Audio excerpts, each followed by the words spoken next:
దామరచర్ల మండలం ఇర్కిగూడెం గ్రామ పంచాయతీ పరిధిలో ఉన్నాం. బీఆర్ఎస్ పార్టీ సీనియర్ నాయకులు అడప వెంకటేశ్వర్లు గారు మనతో పాటు ఉన్నారు. నమస్కారం సార్.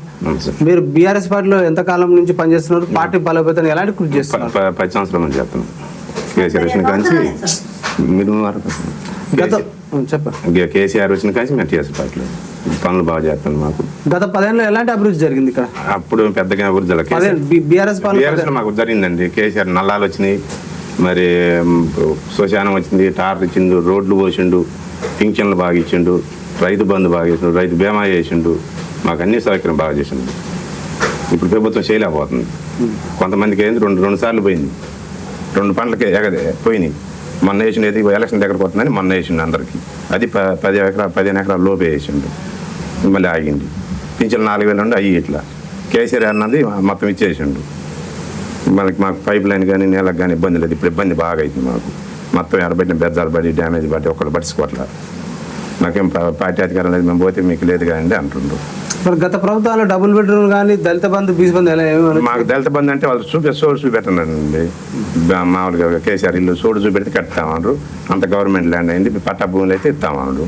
మేము ఇల్లు మాకు మీకు మిషన్ భగీరథ నీళ్ళు కానీ అవి బాగానే చేసిండు. యాదవుల గొర్రె ఇచ్చిన గొర్రెలు ఇచ్చిండు బాగానే. మొత్తానికి 2 దెబ్బలు ఇచ్చారు. మరి గత సర్పంచ్ హయాంలో మీ గ్రామంలో ఎలాంటి అభివృద్ధి జరిగింది? మాకు బాగా జరిగింది. గ్రామ పంచాయతీ ఆఫీస్ జరిగింది, ట్యాంక్ ఒకటి కట్టారు, రోడ్లు పోసినారు. మాకు అంత ఇబ్బంది రాకుండా చూసిండ్రు. మరి ఏ పనికైనా బస్సు కానీ దేనికైనా ఇబ్బంది లేదు. మరి గత ఎమ్మెల్యే ఓడిపోవడానికి కారణం ఏంది? కారణం ఏంటంటే ఇంకా 2 సార్లు గెలిచింది కదా. ఈయన కొద్దిగా అన్నదానం చేసిందని కొద్దిగా మంచితనమైన చేసిండ్రు.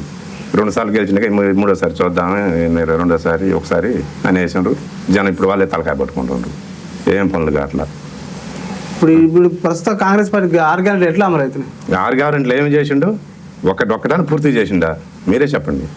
ఏదన్నా ఒక్కటన్నా రైతు రుణమాఫీ పండు మొత్తం మాఫీ చేసిండా? ఏదో పైన డొలిపిండు. ఏం చేసిండు? 6 గ్యారెంటీలు అన్నాడు. ఆడవాళ్ళకి 500 అన్నాడు, అవి ఇచ్చిండా? లేడీస్కి ఒక బస్సు మడి పెట్టిండు తనుకోమని. రోజు ఏమన్నా ఒక వాళ్ళు అయితేనే ఉండే కానీ తనుకోవటం అయ్యే సరిపోతుంది. ఏం పనులు చేస్తాను? 15,000 అండి ఎకరానికి, 6,000 వేసిండు.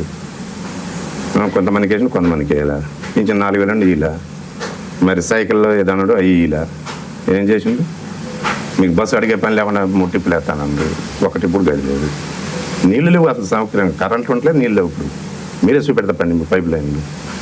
మీకు కావాలని తీసుకుందరు కానీ మేము అబద్ధం చెప్పాల్సిన అవసరం మాకు లేదు. ఇప్పుడు సెంటర్లోనే లీకులు అవుతుంది చూసుకోండి. ఆ కేసీఆర్ నీళ్ళు ఉంటాయని ఇలా ఊళ్ళో నీళ్ళు దాగలుగుతుండ్రు. ఒక మోటార్ కానీ ఒక పైప్ లైన్ కానీ ఒక పైప్ కూడా వెళ్ళిన రోడ్డు. 1 లక్ష రూపాయలు పని చేపించింది చెప్పండి. 2 సంవత్సరాలు అవుతుంది. 1 లక్ష రూపాయల పని ఏమైనా వర్క్ చేశారు? చేయలే. మంచిగా మా దాన్ని ఆధారపడుతుంది. ఏం చేస్తాం? మనకి అధికారం ఉంటే మేము అయితే తిప్పలు పడతాం. మరి వాళ్ళు ఉండేవాళ్ళు కూడా చేయలేకపోతుంది. మీరు 10 ఏళ్ళ అప్పు చేసిరు, అప్పుకు మిత్తెలకు అయితే అప్పు అయితేనే ఉండండి. ఇప్పుడు చేయట్లేదా? అప్పు చేసిండు, చేయలేదని అంటలే ఎవరు. ఇప్పుడు కుటుంబం దొరుకుతానికి ఏదో అప్పు కావాలా? దాన్ని ఇప్పుడు వచ్చినా చేయకుండా ఉంటే నిజమే మా చేయట్లేదు అనుకోవడానికి ఏం డబ్బులు చేసి ఉంచుండు.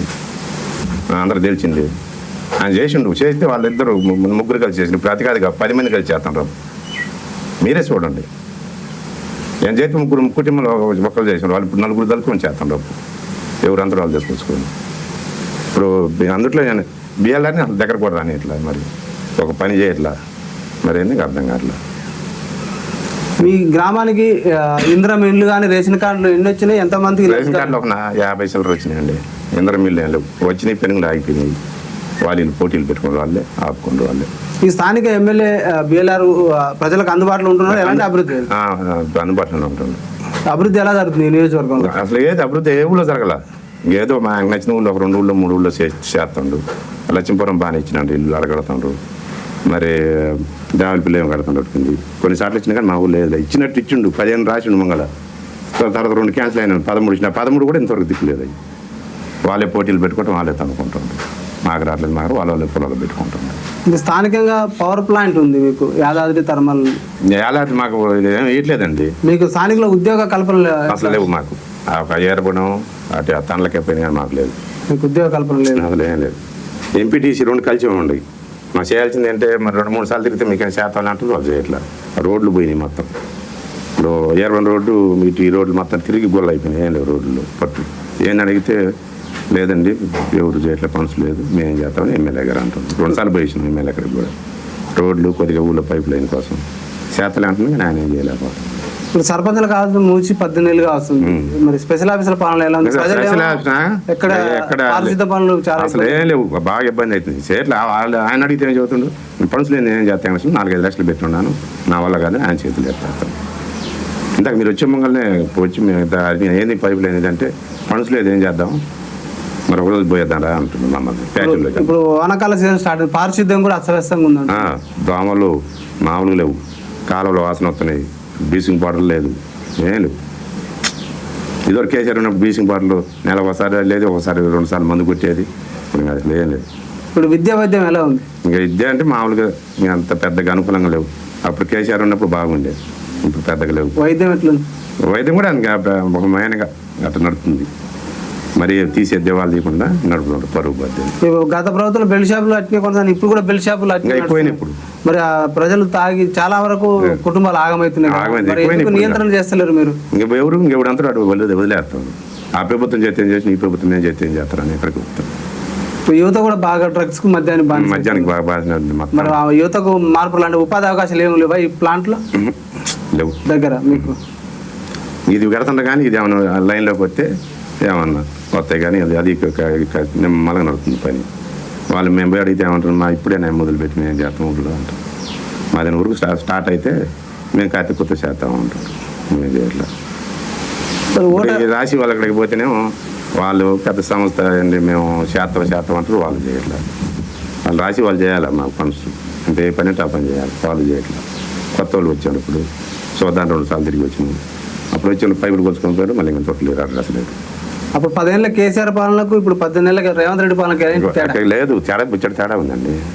మీరు చూస్తాను ఒక జనం మనం చెప్పాల్సిన అవసరం లేదు. జనం ఎంత చూస్తాం ఎవరు ఏ పనులు వేసిన తలకాయ పట్టుకుంటారు రోడ్లు వేసి మా ఊళ్ళోనే ఉరుకులు పెట్టి వేయించిన వాళ్ళే మేము బార్లో ఏం చేస్తాం.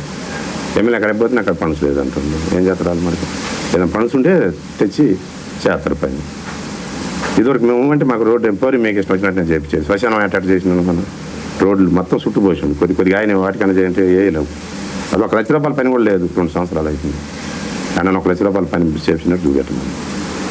ఓటు అనేది పవిత్రమైనది. ఓటుని మద్యానికో మనకో పార్టీలు పలబలకు గురి పెడుతున్నాయి ప్రజలను. మరి ఓటర్లో మార్పు రావాలన్నా రాదండి. ఏదంటే ఎవరు అసలు పూర్తిగా ఎత్తైతే వద్ద కానీ ఇప్పుడు నేను పోపెత్తున్నా ఆయన పోపెత్తుండు ఏం మార్పు వద్దు. అది అడిపోతాడని నేను పోపెత్తున్నా ఆయన అడిపోతాడని ఆయన పోపెత్తుండు ఇంకేమవుతుంది. మరి ఎలాంటి వ్యక్తిని ఎన్నుకోవాలంటారు? ఎలాంటి వ్యక్తిని ఎలా ఎత్తెత్తినా ఇప్పుడు దానికి బాయన్స్ అయ్యిండు నేను ఇలా పోయలేదనుకో రేపంటే ఆయన శాత కట్టలేదు ఆయన పోయలేదు ఆయన పోయేది అంటారు.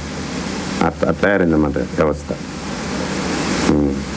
ఇప్పుడు పొద్దులు పెట్టి ఒక కాసేపు కాదన్నా కానీ మరి అధిష్టానం గురించి మీకు అవకాశం కల్పిస్తే ఎట్లా ప్రణాళిక ఉందా మీ దగ్గర? మా దగ్గర ఏదో ఒకటి చేస్తాం ఎట్లా అభివృద్ధి చేస్తాం. ఈ ఫ్యాక్టరీ కానీ అది కానీ పట్టుకొని మేము తిరుగుతాం. ఏది కొద్దిగా ఏదైనా కొద్ది కర్ర చేతికి ఉండాలి కండి మనం పోవాలంటే కర్రలేదు మనం పోలేము. ఈ ప్రజలకు ఎలా మీరు అభివృద్ధి చేయగలుగుతారు ఈ గ్రామాన్ని? మీరు గ్రామానికి మనం వాటర్ ఒకటి ప్రాబ్లం కరెంటు మాకు 2 ముఖ్యం అవి కావాలా. ఊళ్ళో శుభ్రత కావాలా. ఇప్పుడు టాటర్ ఇచ్చిండు దాన్ని డీలు పోసేవాళ్ళేరా అప్పుడు చెత్త మొత్తం అట్నే పోసింది. అది శుభ్రం ఉంటే ఊరు శుభ్రం ఉంటే ఎవరైనా బాగుంటుంది నీళ్ళు టయానికి అనిపించాలి. ఇలా 2 మూటలు తీసేవాళ్ళు ఎట్లా పడిపోయినాయి వాటి పరిస్థితి ఏంది. మేము కిరాంతాలకే పోయి చెప్పాను మోటార్ అని చూసుకోలేదు నువ్వు దీపం ఎంతకని పెట్టుకుంటాను నేను ఇప్పుడు 1-2 సార్లు పెట్టుకుంటాను. ఊరికి పిలిచిపోయినప్పుడు 2-3 వేలు అవుతుంది. ఇప్పుడు మొన్న నేను బాగా ఊరికి పోయినా వచ్చాక మునిగిపోయినాయి. అవి ఉంటే పోతే తెలియదు అయిపోయిందంటే ఇంకా ఇబ్బంది. కేసీఆర్ నడుతున్నాయి చాలా వరకు అవి ఉంటే ఇంకా మనకి ఇబ్బంది లేకుండా నడుతుంది. అదే పైపులు కరెక్ట్గా ఉంటే అసలు కేసీఆర్ సరిపోతుంది. త్వరలో స్థానిక ఎన్నికలు రాబోతున్నాయి. మీరు ప్రజలకు ఏం చెప్తారు? ఓటర్లకు ప్రజలకు మీ గ్రామ ప్రజల ఓటర్లు మేము మంచినీళ్ళు కరెంటు శుభ్రత ఈ 3 మనకు ఊళ్ళో చేస్తాం. మీరు ఎన్ని సీట్లు గెలుచుకోబోతున్నారు? అన్ని సీట్లు అంటే జనం పేద తీరుపది మనం చెప్పకూడదుగా. ఇప్పుడు మనం చెప్పిన ఏమైనా అవకాశం ఒకటి చెప్పిన జనం తీరుపండి. ఇప్పుడు ఎవరికి నాడు ఎట్టు ఉంటుందో అప్పుడు తెలుస్తుంది అర్థం. ఇలా నీ మంగళం అంటారు నా మంగళం వాళ్ళు ఎవడు మనం చెప్తే వాడికి పోయినప్పుడు చూసేస్తారు కోర్టు మనం చెప్పాల్సిన. మీ ఓటర్లకు ఏం చెప్తారు ఫైనల్గా? మేము పైన మీ 3 పాయింట్లు అబ్బాయి పోతే ఎక్కడికైనా స్టేషన్ కాడికైనా అడిగినా రాగానే మేము అవుతాడు దానికోసం నన్ను అవకాశం చెప్తారు. Okay sir thank you sir. చూస్తున్నానండి మీ తెలుగు.